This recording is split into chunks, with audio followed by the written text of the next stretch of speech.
Hello, everyone. Welcome to Blind Spots. I'm your host, Gail McDonald, and I'm here today with a very special guest. The topic of Blind Spots today is finding our own way, gutted by grief after losing your child.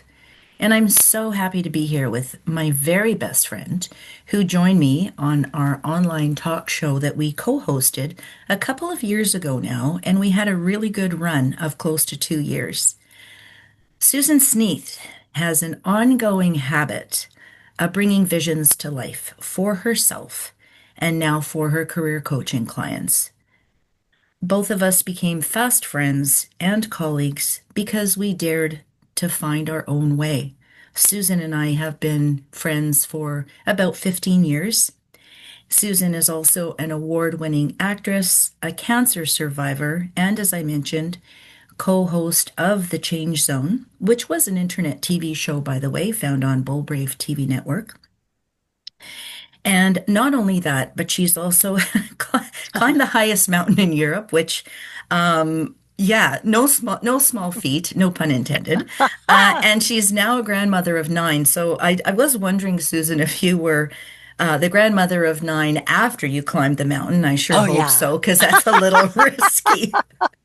Susan is also known for her amazing ability to shift perceptions, build forward, move forward, to meet folks where they are, be supportive, and laugh. And it's infectious. The more Susan laughs, the more I laugh. So welcome, my friend, Mhm. to be back in the saddle with you again, as if Yeah. it's our own talk show. It's going to be a little different for me, I think, because you're my guest today. And so I just feel like I have to maybe sit back a little in the wings. But I know you shared with me that you have another opinion on that. Yeah, Yeah. exactly.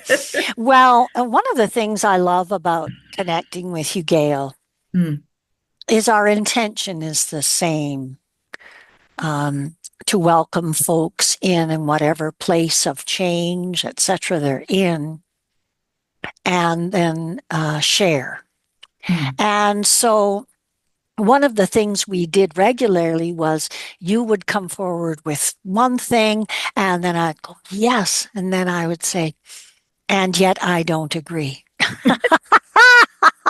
Oh, because I can. And so when you said, so it's got to be this way, I've got to be the host and you've got to be the person who answers, I go, well, actually, Gail, in episode 53, because I did my research, Which you do very well. uh, that's what friends do. Mm-hmm. We wrote, they hold space for each other, Mm, listen, converse, and share the investigation of the territory of the heart. mm-hmm. And so that because we could, it means we can continue to do that. Mm-hmm. And so today we have the awesome and awful privilege of sharing this Mm-hmm. territory of the heart. Mm-hmm. And so to me, my sense is that we'll weave it together. Mm-hmm. Yeah, I couldn't agree more. You are definitely a wordsmith. I hang on your every word. And I so appreciate how you do weave those messages because you make it so easy to enter in. And territory of the heart, this topic doesn't get any deeper when it comes to territory of the heart. Mhm. And I remember that day, Susan, that you called me and you shared with me that your son had passed. Yeah, unfathomable. Very much, yeah. And I just felt it was disbelief. Um I felt helpless and hopeless, and my first instincts were, what can I do for someone that I love so much that I have no idea what they're going, excuse me, what they're going through. It was and after that thought, that's all I remember. Like our dialogue after that, I really can't remember. Mhm. And I just felt so honored though that on that same day you did call me and we didn't talk long. Mm-mm. And then I hung up and I went, Now what? Now what?" And Mm-hmm. there's no answer. And I remember you saying to me, this is one thing I remember: "I hope you never have to experience this." And I thought, okay. It was a statement. It came and it went. And then 2 months and about 3 days later, I'm calling you, sharing the same news. And that to me was then unfathomable. And that it was unbelievable. It was just there's no words to describe it. And I do know that we had the space. Um, I also felt that I had to give you space at the same time. I was needing space, and there was no manual, there was no playbook for this. And people that know the both of us intimately are our work colleagues, and they they were in such disbelief as well. And so today, as you said, it's awesome and it's awful. We are here to share with everyone Mm-hmm. um, what that was like, that experience, Mm-hmm. and just to perhaps offer hope. I mean, everyone will walk away with something different. Well, they will, because Hmm. that's the piece Hmm. of grief and grieving Hmm. that ultimately we will hold, is that each of us is unique, Hmm. and therefore Hmm. our grief and grieving will be unique. Hmm. Hmm. Mm, I am I am noting we are using the word unfathomable a lot because it's the biggest word I know. Hmm. It is so the sense of time, the sense of tenderness, like vulnerability, sensitivity, like, whoa. And then I remember you offered me your heart and heart space as it happened for me and my son Matthew, and then gave me space to find my way through, and our families did. And then when we heard about your wonderful son Colin dying suddenly as well, we go, what what? And we had dear friends of both of us on both sides saying, why does that happen to two such nice women? Why could that happen? Why does that happen? And I remember as I heard about Colin, I was out walking with my oldest granddaughter, who's quite wise. And I heard the news and I went, oh, seriously, really crappy plot. In my background, I'm an actress. You just go, whoever wrote this one flunked big time and you don't get to write anymore. It Yeah. was such a like, what? And I said to London, my granddaughter, I said, people are asking why. And she goes, yeah, that's not the right question. Hmm. The right question is not, why did this happen? The right question is, how do we take the next breath? Hmm. Hmm. And So that is what hmm. we have been doing, Hmm. and how we can continue to share and explore Hmm. this time. Yeah, the why question has never appealed to me, because there's nothing we can do about something that has already passed. Something is, it happens, it's over, there's no going back. And I can recall not having those thoughts really about why. As we speak about it, I really didn't say, well, why him? Why anybody? there isn't really an answer.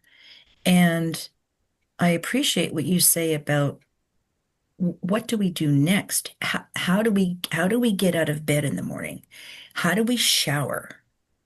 How do we make a meal? How do we be without them? I wasn't at that place in my grief where I had thought about being without him because truly the reality um, had not yet settled into my brain.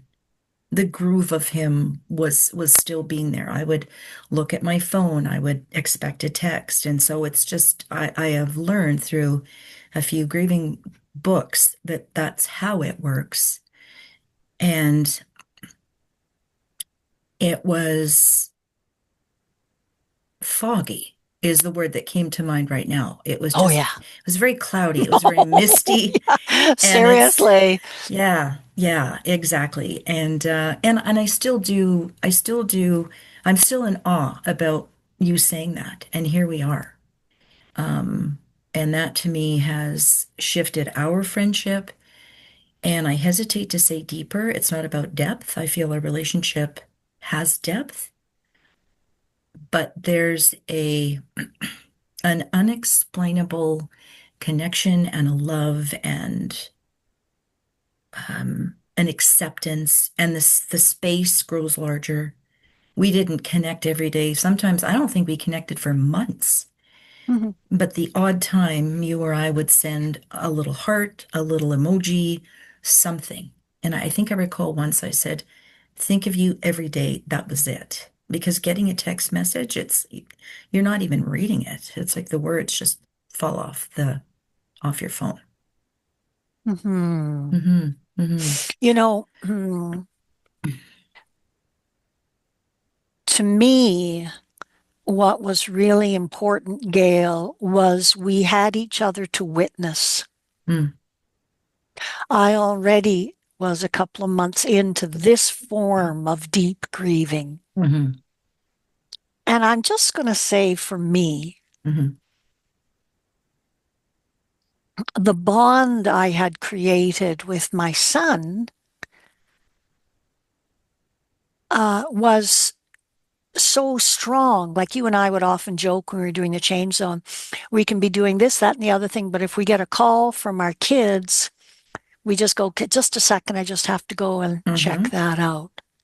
Yeah. And so to know that both of us had lost a child and it's someone you have habituated yourself to being attentive to where they are, attentive to they may be getting into misadventures, attentive to Our place? celebrating, making the No. space, Yeah. right? Yeah. Attentive. So Hmm. suddenly, when their physical presence Mm. is not on earth, Hmm. uh, there is a sense of what the, Mm. it's like you're noticing the absence.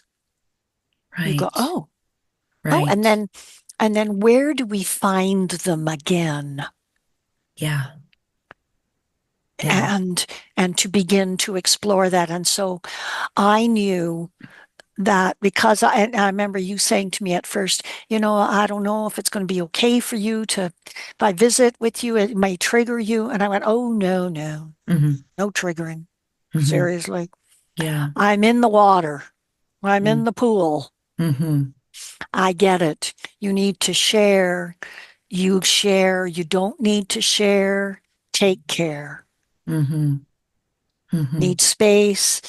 One of the things I ended up doing was I joined some resource groups on grieving, one in person and one online, and they introduced me to a feelings wheel for grief. So I have Hmm. the thing, and you can always put a link to it Hmm. Yeah. I'll do later. that.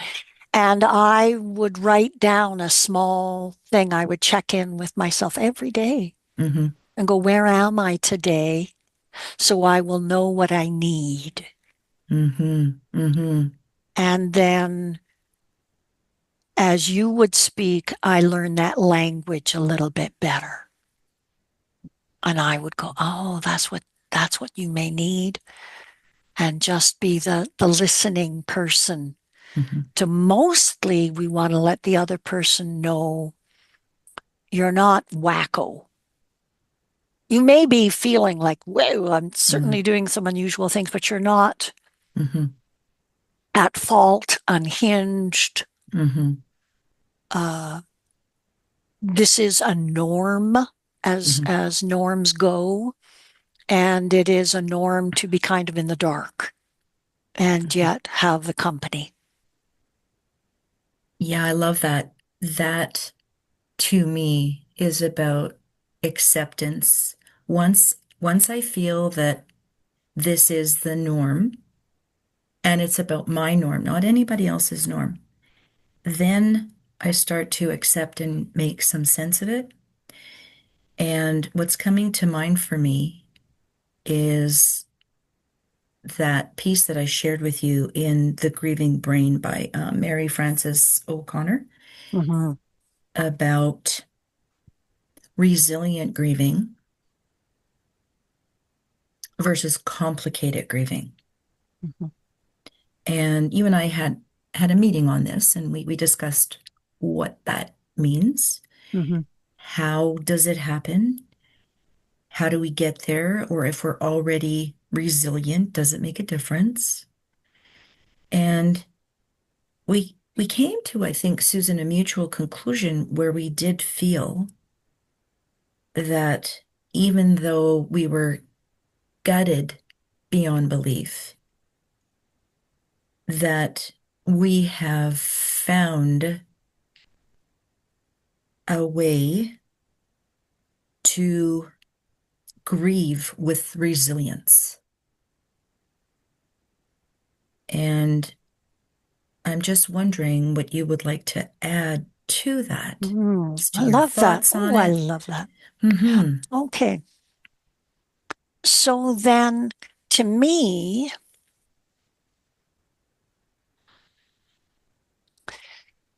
it is to achieve resilience, to know there's a little step I can take, Mm-hmm. another little step.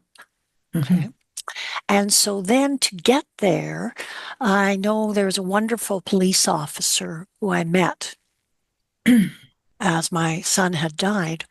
And he said to me so kindly, he said, feel everything. And I went, okay. Mm-hmm. And then I began to, and I think I don't know whether I showed you this, but I started writing down my thoughts, Gail. Seriously, I'm on my fourth book. Honestly, You seriously. just took a few notes then, did I you? just took a note or two and I was looking back at my notes and I wrote down, feeling this, officer so and so, feeling this, okay. Yeah. And so to me, I needed to embrace rumination, Gail. And I was going over certain things that would play back. Mm. And I would take them and I would write it down in the Mm-hmm. book. And then I would leave, I would walk, I would go away, and then I would come back, I would look at it again and say, is it true? I'm good, it's true. Does it hurt like stink? It does. Are you ready to stop it hurting? No. And so I'd note that down, date it, go off, come back again. And then I would allow myself, invite myself again to go, so are you feeling this? Yeah. Does it hurt like stink? Yeah. Is it productive? Not exactly. Are you ready to see if we could figure out, not if someone else could tell, but if I could start writing a conversation? Is there a different way we could shift this? Mm. And so as I would have some of them, some of the ruminations come, I would also note, is there something of that scenario that I noted that has changed, has shifted? Is there another way I could see it? Is there someone else who was feeling it? If I could open my vision a little bit, right? It's almost like talking with a friend and they go over and over the same problem. And once they've done it 3 times, you say, how about we make a deal that until you've done something about it, Mm-hmm. let's chill. Yeah. So I would notice, have I taken some time to breathe? Have I taken some time to get some physical exercise? Go outside, right? What is that doing? And slowly allow the ruminations to become reflections, and then slowly allow some flexibility come, begin to go, this is where I am, this is what I'm working towards. This is where I choose to, for example, meet the pain. So to just know it just really, really hurts. Mm-hmm. Good. So it doesn't for now.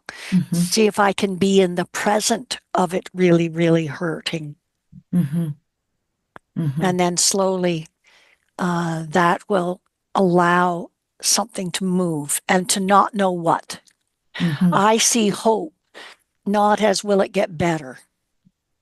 I see hope as simply saying yes to life. So I'm living. How can I say yes to this? And the pain doesn't, it's a waveform. It doesn't stay, Mm-hmm. even though it feels like it stays. Mm-hmm.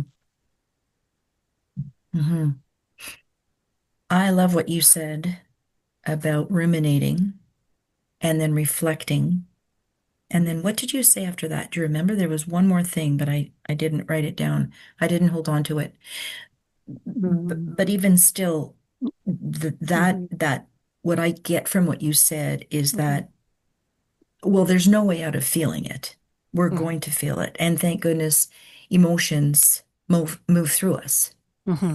And so they ebb and they flow. They're like waves. I think you mentioned that. Mm-hmm. And in that moment,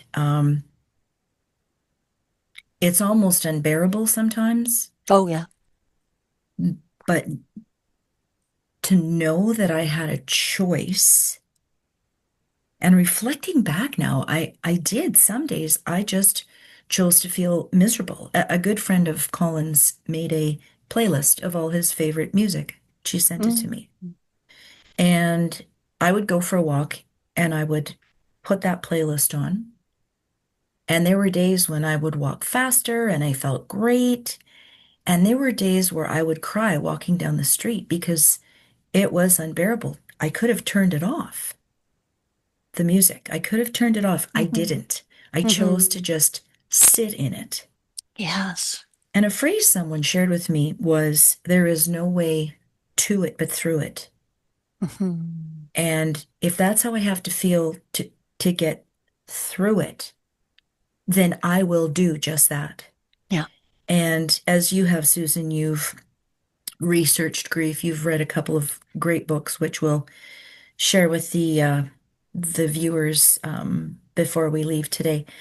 And one of them I found particularly helpful because it discussed more of the scientific aspects of it. I Mm-hmm. like to know how things work. I like to Yeah. know if I've got a challenge, what can I do? Sometimes I just sit on my pants and have a think. Mm. Um, but this one just really made some sense of it. And I did learn from it, and it's my Mm-hmm. perspective. Other people may read it and get something totally different, Mm-hmm. but that our brain and our mind really does have two different perspectives of grief. And it really laid it out nicely for me. And I won't go into a lot of detail about it because there's other things that we have yet to cover, Mm-hmm. but it made such a difference. And it gave me something to focus on as to, okay, so before Colin's passing, this is how I was. I liked to know. I'm super curious. I love to do research. And why would that change after his passing? Mhm. And how can I support myself through this? Did that happen all the time? Heck no. Still days where I fell apart and I put shoes on the wrong feet, metaphorically speaking, by the way. And I had cereal for supper because I could. Mhm. Didn't feel like cooking. Mhm. Still don't, but 2 years later, but Mhm. I don't like cooking at the best of times. But to know that there's two things. To know that how I felt yesterday may not return for a while, so it's not going to be as long, but to also accept the fact that in another period of time, I could feel that same way. So, um, Elizabeth Kubler-Ross, you and I have both seen this grief cycle or circle. And I've been reading some other articles and books about there's a bit of a misinterpretation with grief that as we go through and as time goes on and that loved one has passed uh, from our view, they're not in their physicality anymore, that things just continually get better every day. It's kind of like climbing a mountain, as you're so familiar with. You know, you climb, you look down, you go, okay, I'm doing good. Then you Mhm. climb higher, and then you look down, you know, I'm doing better, and your goal is to get to the top.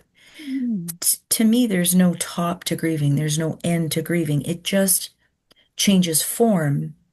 And yet, I do feel very strongly with all my heart that for the most part, I do have control over that.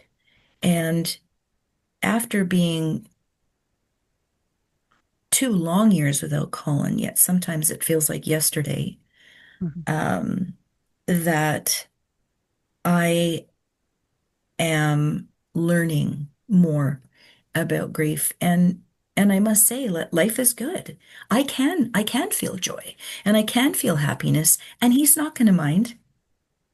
Mhm. Why would he mind, right? Yeah. Kids want their parents to be happy, and they've decided to go elsewhere. And now, my job is to be happy for those that are still here, including myself, because I don't want to be the curmudgeon of the family.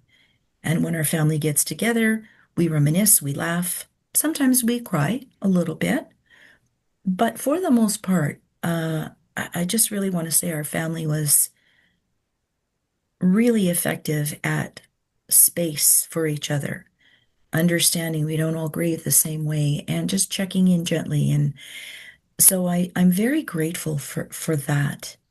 And I've developed this attitude of just taking each day as it comes. And as the book says, don't sweat the small stuff because it's Mhm. all small stuff. Like nothing compares to what you and I have experienced. However, we've chosen to grieve with resilience, I think. Now, Gail, what this also means to me, as you Hmm. were talking about gently allowing the joy to come inside of you. Hmm. When we're feeling the grief, I feel like it is going right out to the edges of my body and beyond. Mm. It's like the sensitivity goes right through me, and Hmm. it's uncomfortable. I'm going to be candid. It's uncomfortable. Hmm. There are sounds I go, Hmm. excuse me, Hmm. ow, ow. And yet, as the ebb and flow comes, Hmm. as I write down my little journal, is what I'm feeling. What do I need to do to process that? Do I need quiet time? Do I need Hmm. exercise? Do I need writing, debriefing my day? Where were the glimmers? Yeah. And so Yeah. then I began to understand the power of looking and noticing the glimmers, the little glints, the light bouncing off, the bird going hop, hop, hop. Hmm. Mm, and then resting in it, Hmm. expanding it a little bit, and then hooking it into the state of grief that I'm in. Mm. So that as I got the other, um, any ruminations that would come, or simply, holy doodle, the waves of grief that would come, Mm-hmm. as I would be there, I'd also go, and yet, just outside of, as I'm holding my hands, a little so you can't see them anymore, my hands still exist. So just outside of that are also glimmers. And I can begin to surround my son with light. Mm-hmm. I can really notice the wisdom of our supportive community, and including the wisdom of my youngest grandson, whose dad Matthew was. And he said to his mom, he was 4. He said, "Mom, Daddy died." And she goes, "Yeah." And he said, "But I can still be happy."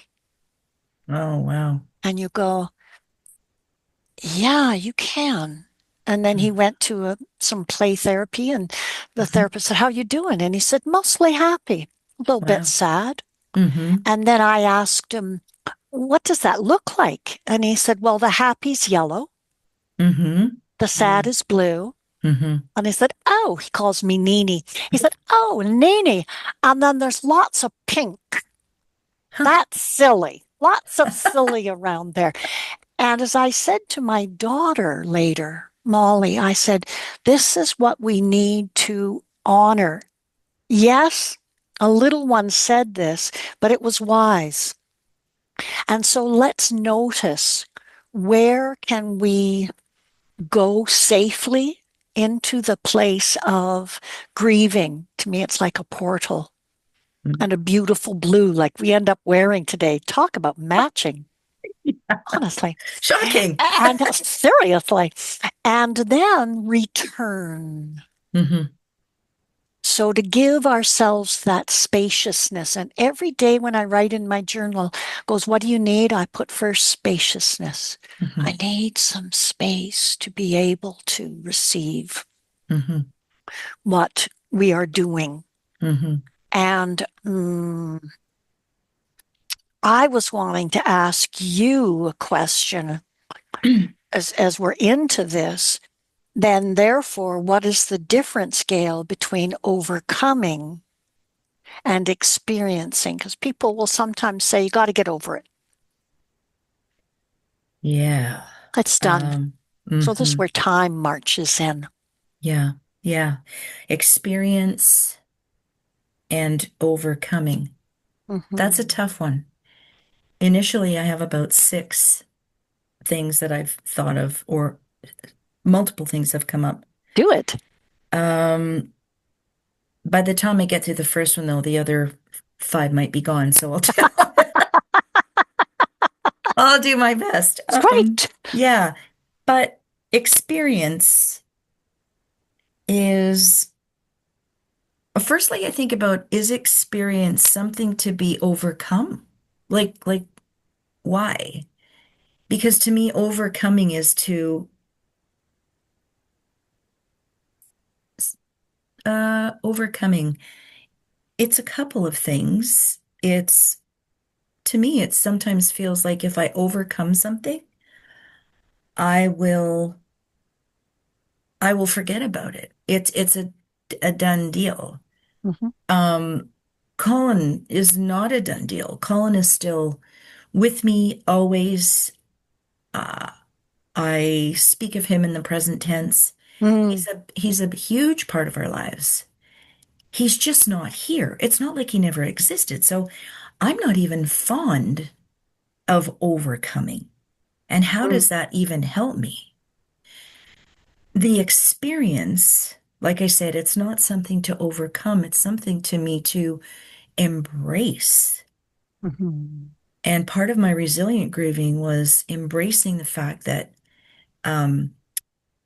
that I was his mom. And I remember him saying once that I chose you as my mom. I'm like, whoa, that could have been What were scary. you Yeah, thinking? yeah, exactly, right. Mhm. And I was so touched by that. And but but he's in another form. Um, and this is just my own opinion, but it's my thoughts that make me truly feel good. It's, a couple of people had said to me, well, are you in denial because you seem so happy? And it's like, well, no, I'm not denying he's dead because he is. At least that's what the doctor said. So yeah, he's gone. There's no denial. It's very much in my face, but it's like I feel him in a different way. And that's the best I can say. There's an illustration I saw on social media where there were four jars and this little ball all tangled up inside. The first jar was very tiny and it was about grief, like the little ball was grief. And the fourth jar was much bigger. And so the grief looked smaller, but it was just an illusion.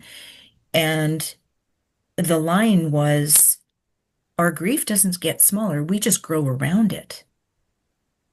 And I know that it's dangerous for me to say, oh, it's been 2 years and I'm feeling great. And today I am. Today I am. And I'm grateful for that. Tomorrow, maybe not so much. So I love experiencing different things. I don't know if it's even necessary to overcome because it's so much a part of who we are. And you and I shared a little bit about this. It's coming to mind now about how we see things differently. And after we talked about that, I thought, yeah. And I looked around and I went, the trees are greener. The birds are more beautiful. Things do look different. And I, again, it's just me. And I wouldn't expect anybody to feel or think the same way I do. But it's just that I am starting to feel, let me word that appropriately. I'm starting to feel a newfound strength, and a newfound clarity because of the intensity of what I needed to experience with losing him. Well, I shouldn't say losing him because I just said he's still around somewhere, right? But Mhm. his death has made me, I think, a different version of myself. Maybe who I really was supposed to be.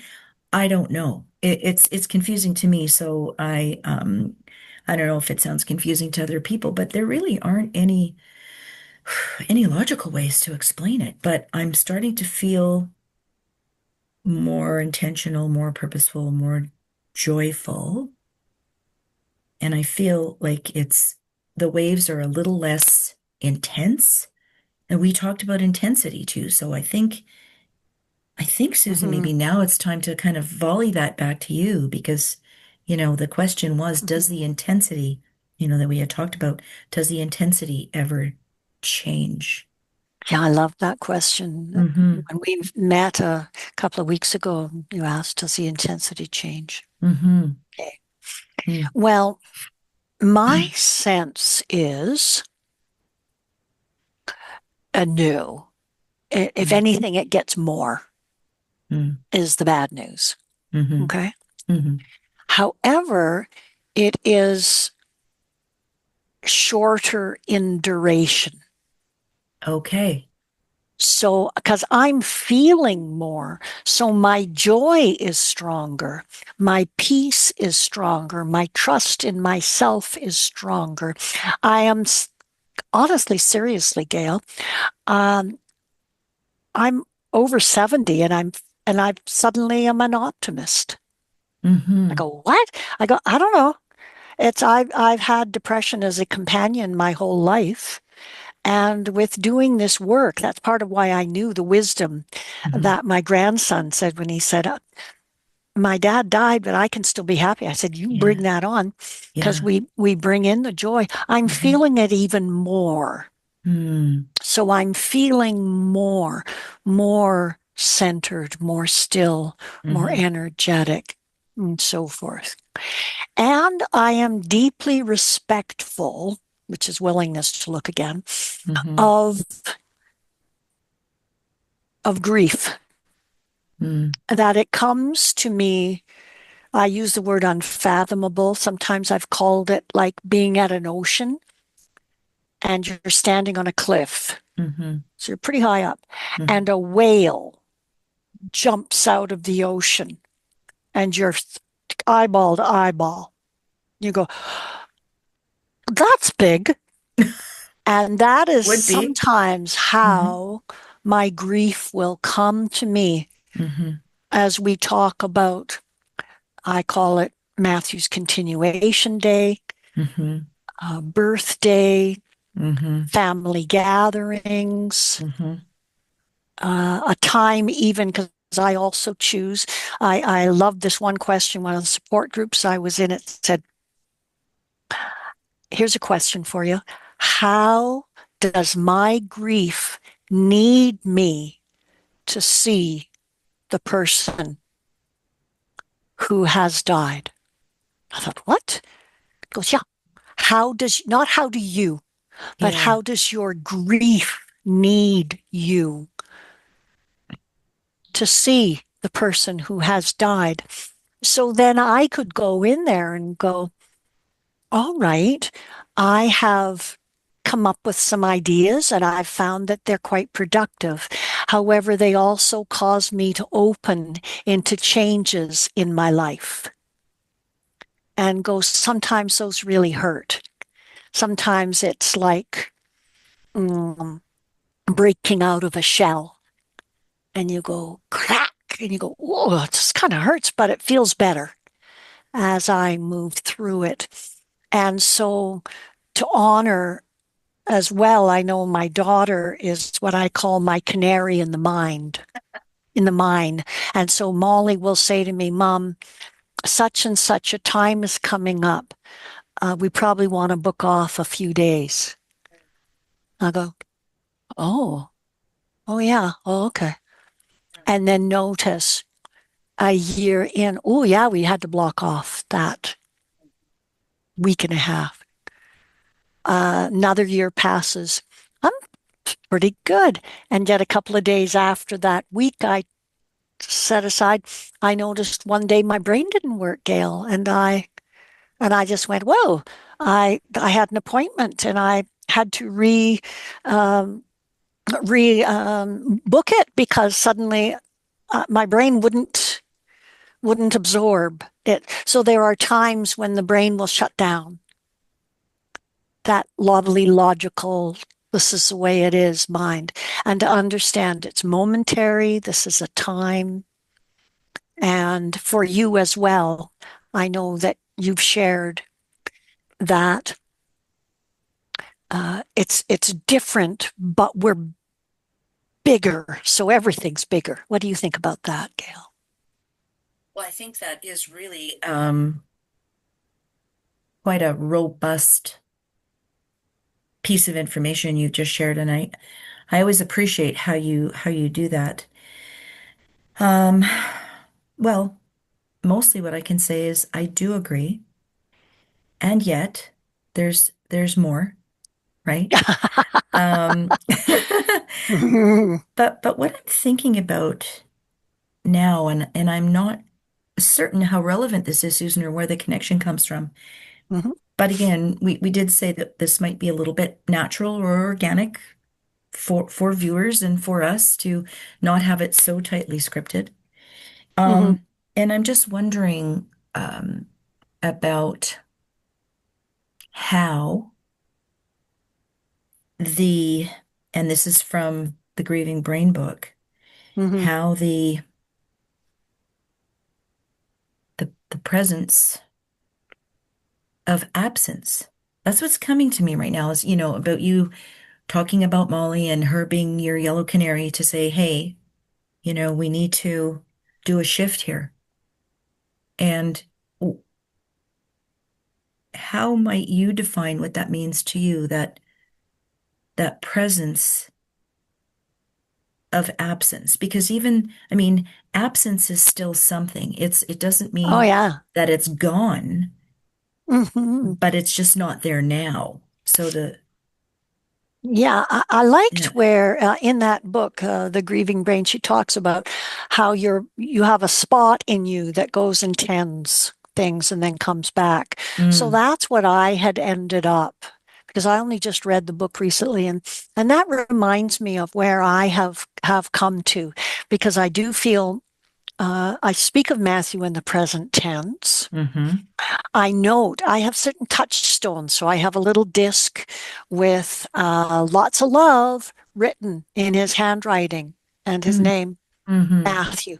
And mm-hmm. that is kind of if I need to just hold on to something, I can Ah, hold on to that. I'm a very physical person. yeah. And so sometimes I will use a toy as a tool if Mm-hmm, I need to hold yeah. thing. And that was what Chris Hartstein, Mm-hmm, Healed People Heal People, mm-hmm, talked mm-hmm, about in episode 66, using toys as tools. mm-hmm. And then to understand he is, I have settled that he's living in the rhythm of my breath.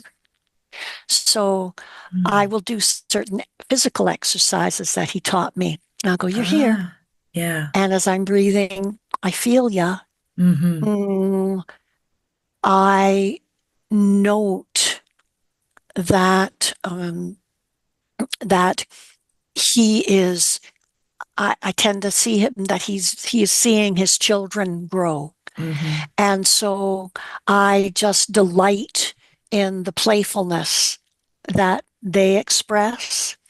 And I have chosen when it said, "How does my grief need me to see the person who I lost?"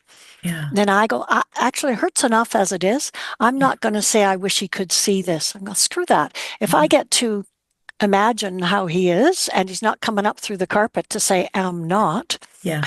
then I'm bringing in the he's seeing it. Mm-hmm, He's mm-hmm, seeing it. And so then what does that, what, how do I open with that? Right. mm-hmm, And, and so to me, it is honoring it and then finding out because I'm like you, I'm a scientist. I want to know how does this help? Does it help me live more in the day? Sometimes I will say it's just I'm going to call him the breath of spring air. I'm going to go, oh, okay. mm-hmm, Another time I'm going to say he's in this old rock I found on a beach on Haida Gwaii, mm-hmm. thousands of years old. I'm going to have him be in there, but I wind him in because I can. I sew him in to me, and then we'll see what happens next, Mm-hmm. right? Mm-hmm. So he is absent, and I get to inform myself by carrying on certain wonderful things, holding a space, and noticing with the little ones how they are having to move forward and have a space for their daddy, and yet also embrace the life and loves that are before them. So to me, that's honoring the absence. It's not saying it's the absence that is present. I love that. I love everything you say, actually. And yeah, Ah, so much. And you know what I'm hearing us both say, and I'd love to really impart this on others that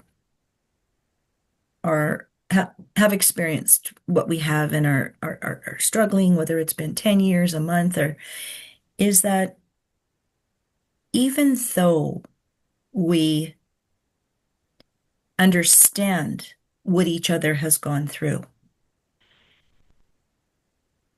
we I hesitate to say, because I've gone through it, I hesitate to say, I know how you feel. And I have to thank you thank you. because you never said that to me. Even though you experienced what I did in such a short time after, you never said, I know how you feel. And I don't know how you feel. I don't know how anybody else feels. And they don't know how I feel because we all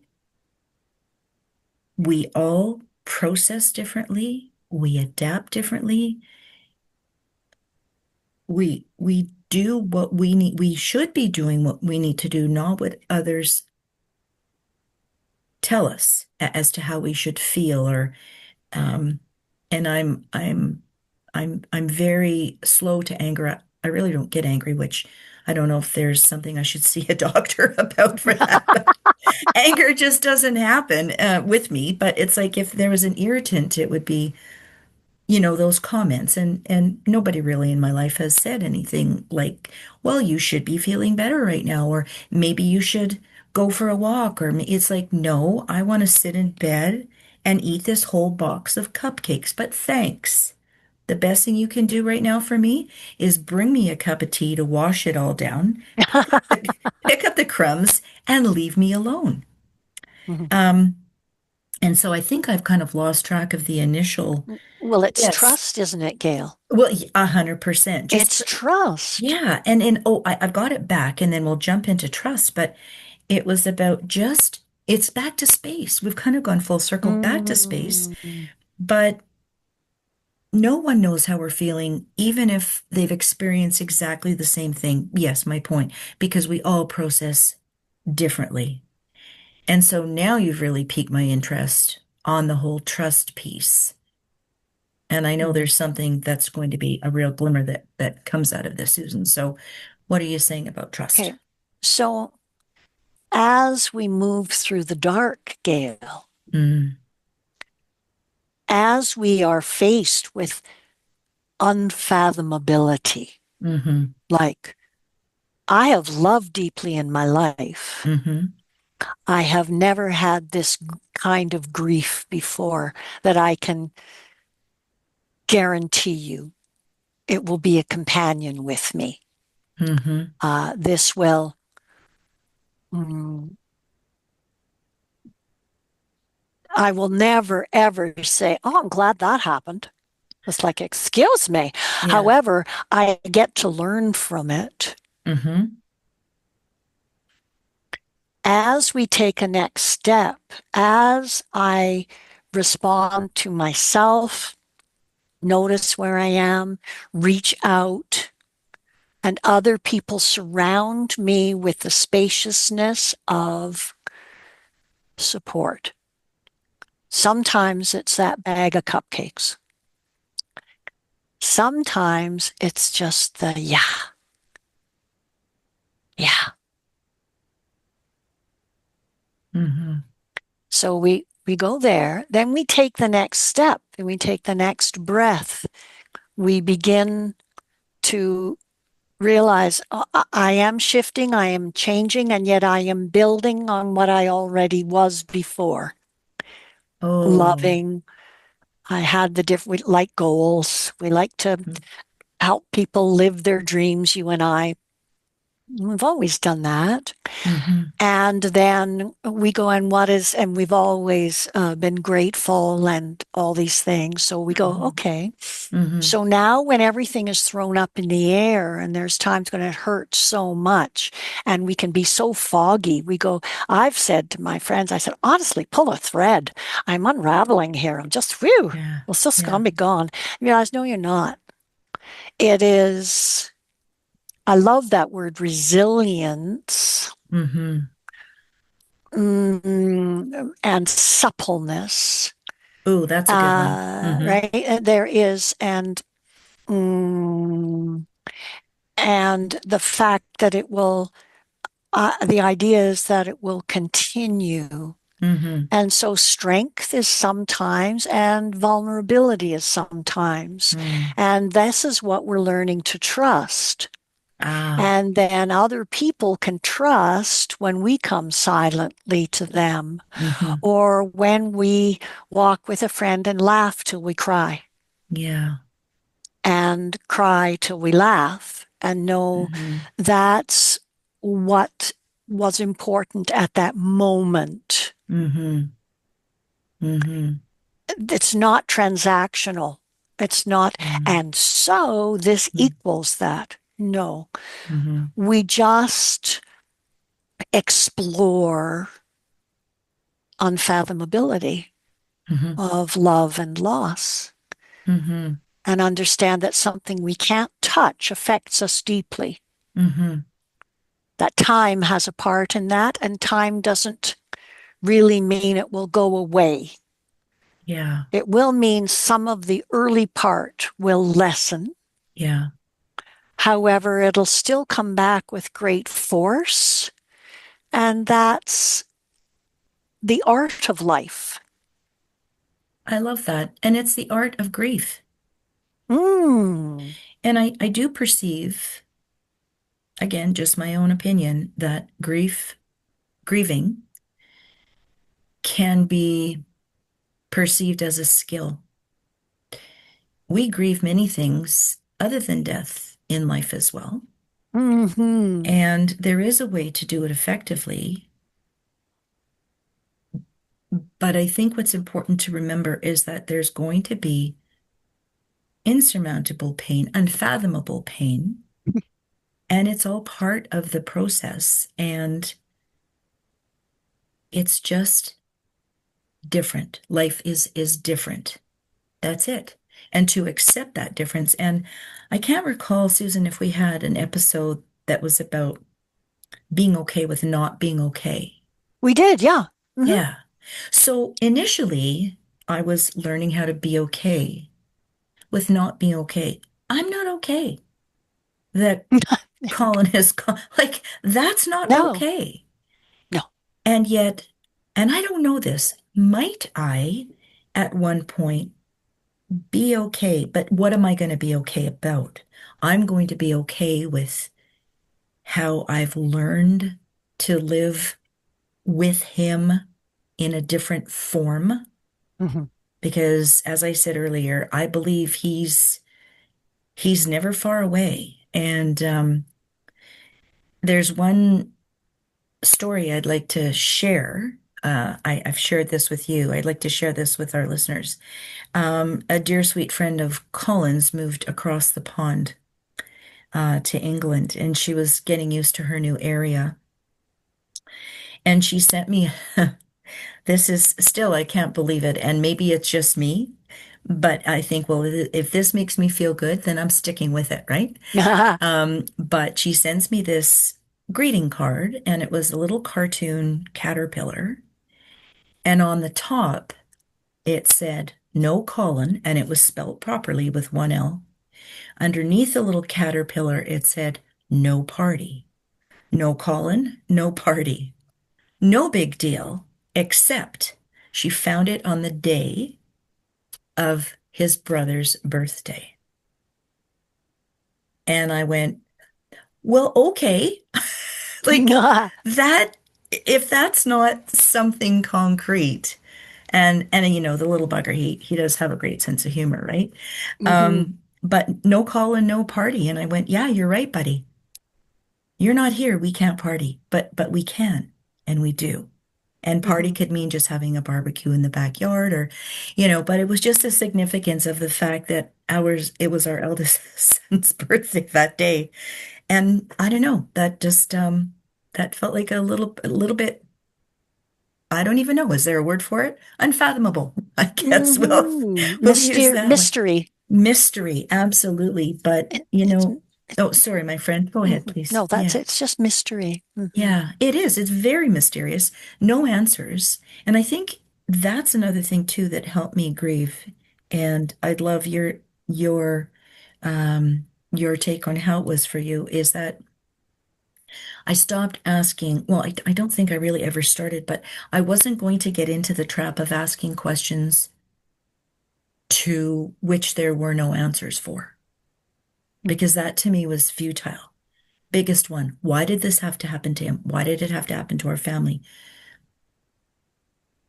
If anybody gives me an answer, I'll find $1 million and give it to them. Like it's not even a real thing to even try to figure out. And I didn't want to spend my grieving energy on trying to figure out why he died. That's it. So it just never was an issue.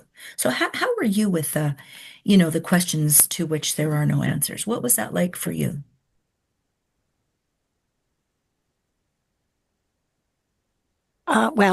Some of it is I look for how does my grief need me to see the person who has passed from view. Mm-hmm. And so I ask that question. I ask, what part does love have to play in it? Mm-hmm. I see Matthew without pain. I Yeah. see him filled with love. Mm-hmm. And then I have called on that sometimes when I know his sister had a life-threatening incident a year after he had died, and I said, Mm-hmm. I need you to go hang out with her. And Mm-hmm. we don't know Mm-hmm. whether or not she'll make it to the end of the week. Mm. So I had to speak with her about the mystery of we don't know when our death is coming. Oh, how true. And to just note, I'm not into fighting Yeah. it. However, I am into declining the invitation. Mm. I have Yes. something I'd rather do. Yeah. So it's like certain questions. If there's anything in your life you could do over, what would it Mm. be? I would, in my mind, although I'm polite to the person, I would say I would wish you hadn't asked that question. Mm. I don't find it helpful at all. It's Mm-hmm. not useful to me. Mm-hmm. Mm-hmm. And so mm, I guess the place that I look for instead is to say, how can I take each day and notice where I am and respond as I can in it. I That's a question I could answer. How could I do that? And then if I have an invitation from someone to go and be with them, or this last year I did a play that was about a woman who had Alzheimer's and was being drawn out of that state through the use of story. Mm. So to notice how can the stories we tell, listening to each other's stories, how Mm-hmm. could that build community? Mm-hmm. How could that build a greater sense of who we are? Those are questions I can respond to. Yeah. And sometimes I can feel with Matthew the way I will feel with the wind, a reminder to just let it all fall away. Yeah. Yeah. Let it all fall away. Take a break Mm-hmm. and then take the next breath, the next step. Mm-hmm. Mm-hmm. So that's how I use, instead of questions to go, give me an answer, I ask Yeah. questions to bring me closer Yeah. to myself, to the people I have loved and lost, and particularly my son Matthew, Mm-hmm. and then to those he loves. Mm. How can I be closer in whatever way to them, even Mm-hmm. you, as we look at, there's lots of times we don't get to speak. However, I look at that, and instead of saying, why can't we be together? I go, look at, we're busy. Yeah. Uh, I ask, what would happen if I just acknowledge that I am with you right now? Yeah. What would that be Beautiful. like? Mm-hmm. And it's Yeah. like this. And I love what you said about others. And I want to mention, the people that love Colin and that he loved, and just how that helped my healing. And so I wanted to acknowledge the importance of that, and thank anybody if they will be listening to this episode, like thank anyone and everyone, and know that what really helped me was my love and my concern for them as to how they're also grieving. And even, with my husband and our other children and the grandchildren, like it's everyone is a part of this. And it just feels so much better to be of service. And I think that's why you and I both do what we do as life coaches, is to be of service. And if what we've said here today supports one person in moving even a centimeter ahead, or anything for your grief, I hope that we have achieved that.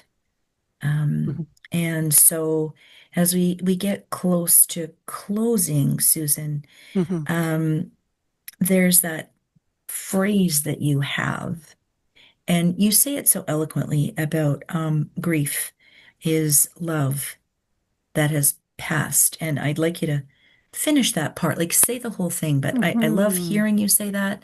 I think it would be maybe supportive to just leave the viewers with that and Mhm. see, if it They plants will any seeds often, for yeah, them. they will often say that grief is love that has passed from view, Hmm. and love is grief that has not yet done so. Hmm. Mm-hmm. And love is everywhere Mm-hmm. within that. Mm-hmm. Mm-hmm. Love is both places. Thank you for Love that. is both places. Yeah. Yeah. Biggest message there is, and let's And that, face oh, it. that was Stephen Yeah. Jenkinson Oh, perfect. Yeah, we in want his to book, give Who credit. Dies? Yeah. Who Okay. Dies? Who dies? You also have a couple of other resources you'd like to share. I'm just going to write down who Mhm. dies. I mean, I know there is an answer, but Yeah, it's yeah. everyone And eventually. then there is Alan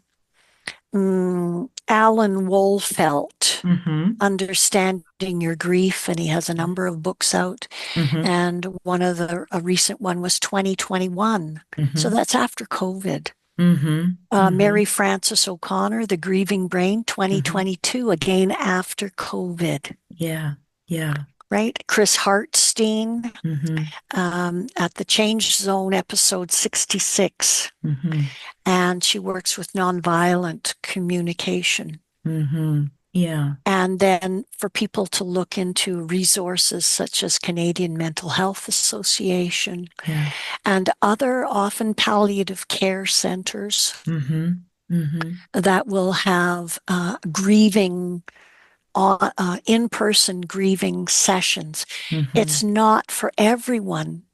I Yeah. happen to have profited from a couple of them, and yet that Mm-hmm. wasn't your style. Mm-hmm. You're right. And we just go, fair enough. It's Yeah. okay. We Yeah. take a little piece and throw it Mm-hmm. Mm-hmm. to the other person. This is Yeah. useful. It all Go works. for it. Yeah, yeah. Yeah. People do grow from connection. Again, anyone out there experiencing this, you're not alone. Like it's sometimes, well, we definitely feel like we are, but that we're the only ones. But honestly, people do grow from connection. You and I have Mhm. both experienced that, Susan, facilitating when people come Mhm. into class and they've got such, challenging situations that they're in, and then they hear the stories of others and they feel better. Mhm. Sometimes it might even mean saying it to a stranger while you're waiting for a bus. It's Yeah. interesting. And it seems I go many places and there's something that you know about someone that just connects you, but Mhm. never, excuse me, I think never is a bit strong. It's a bit strong. When you do feel alone, work at reframing the thoughts and know that it's going to last for a little while and then it will change. And I've had so many conversations with myself, I get really tired of me sometimes. But if I didn't have conversations with myself, I feel I may not be feeling as I do now and have have a positive outlook for what the future is going to hold. And I'm joining you in that 70s club in a couple of months here. Uh, So I'm right on your tail. right? Yeah, for sure. Yeah. Well, Why my friend, not? any last words? This has No. been just amazing, and thank you for anybody that's taken the time to listen. I know we've talked for quite some time, but again, our intention was to support and help and maybe bring some joy and different perspective. And I feel we've achieved that. I hope we did. And can't thank you enough. Miss you in the change zone. That was quite the ride. Ah, But I do appreciate your yeah. time, and I appreciate your transparency, your willingness to be vulnerable, because it's so much more meaningful than doing this alone. Like that, I wish we weren't on this journey together, but we are, I know. and we're kind of making the best of it, and that's Yeah. it. So love you to bits, Yeah. and have a super day. And thanks again, and thank you to everybody. And we'll see you very soon once again on Blind Spots.